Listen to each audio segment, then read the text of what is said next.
Ketika akun baru dibuat, Bosman Mardigu Official, maka channel lain muncul dengan nama yang sama atau mirip-mirip. Maka saya dengan hormat berkali-kali mengingatkan, silakan re-upload semua video Bosman, namun jangan pakai nama Bosman Mardigu Wowi Sontoloyo yang memang trademark Bosman sebagai nama channel. Ambillah manfaat videonya, namun bukan nama pribadinya. Mohon diganti nama channel tersebut dengan segala hormat. Karena pelajaran dan tanggung jawab nama serta isi ilmu tadi, saya yang berhadapan dengan musuh-musuh kebenaran tadi, pada ujungnya bukan kalian. Kalian ambil manfaat AdSense dan ilmunya. Silahkan. Kembali ke perjuangan awal kita kaum New Mind dengan pertanyaan berapa cost accounting untuk membuat Indonesia menjadi negara superpower di tahun 2045, 24 tahun dari sekarang. Pertanyaan ini disampaikan juga oleh Deng Xiaoping ketika di tahun 1989 memutuskan untuk mempunyai sistem ekonomi sendiri alias dual standard. Standar dunia untuk keluar, standar dalam negeri untuk Tiongkok. Deng Xiaoping meminta berapa biaya dibutuhkan Tiongkok untuk kembali merebut supremasi perdagangan dunia seperti nenek moyang mereka dalam 3000 tahun selalu menguasai perdagangan dunia, di mana 200 tahun terakhir dikerjain negara-negara Eropa dengan perang opium, menggunakan candu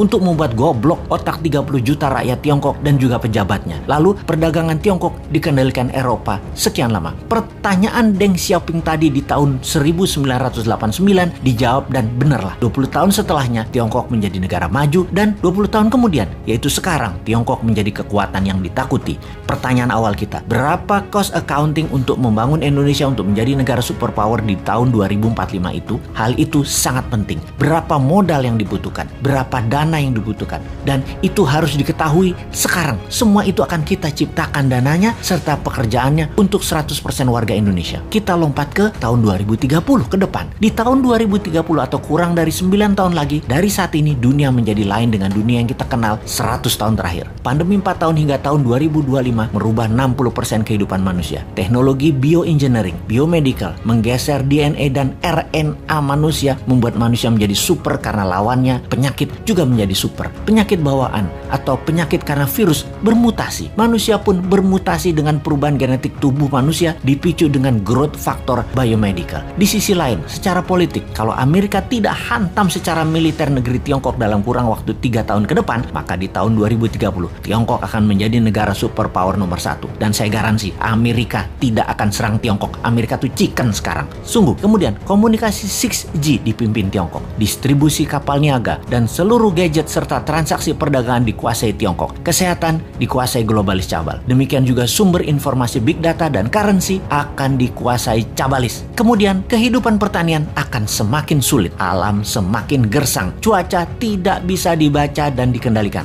Panas bumi mencapai puncaknya di tahun 2030. Musuh bersama umat manusia di tahun 2030 adalah kelaparan, kekurangan pangan dan gizi, serta cuaca yang ekstrim. Alam tidak ramah. Dunia menjadi semakin kejam. Manusia semakin buas. Tiongkok di tahun 2030 akan mempunyai penantang baru yang namanya Nusantara. Siapa Nusantara itu? Negara yang menjadi pengontrol laut, pengontrol mineral dan sumber pangan. Negara maritim, food country dan mineral country. Itulah Nusantara di tahun 2030. Pertanyaan berikutnya, apakah Nusantara dalam 15 tahun kemudian, yaitu di tahun 2045, bisa melewati Tiongkok atau setidaknya menyamai? Jawabannya adalah bisa. Konsep bernegara di tahun 2030 adalah kendali pembayaran dunia perdagangan yang menggunakan emas di dalam negeri. Sejak New Mind berkuasa nanti di tahun 2024, maka 1 tahun setelahnya di tahun 2025, emas dijadikan alat bayar resmi, di mana puncaknya di tahun 2030 rupiah fisik musnah, tidak dipakai lagi, jadi e-rupiah dan fisiknya adalah emas. Nusantara menarget dalam 15 tahun ke depan sejak tahun 2030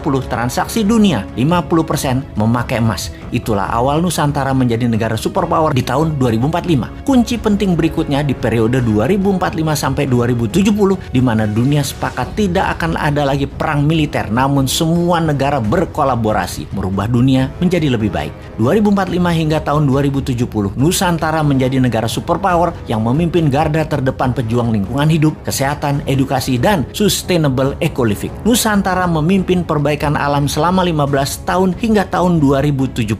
Kemudian sejak tahun 2070, inilah awal perdamaian dunia 1000 tahun yang juga dipimpin Nusantara. Terlihat indah? Tidak mungkin. Ada yang berpikir begini nggak di pejabat incumbent atau oposisi? New Mind memang sontoloyo. Tapi kita semua tahu, semua impian ini pasti terjadi. Inilah mengapa video kita dan channel kita ditakuti pemahamannya. Selamat datang masa depan di tangan New Mind.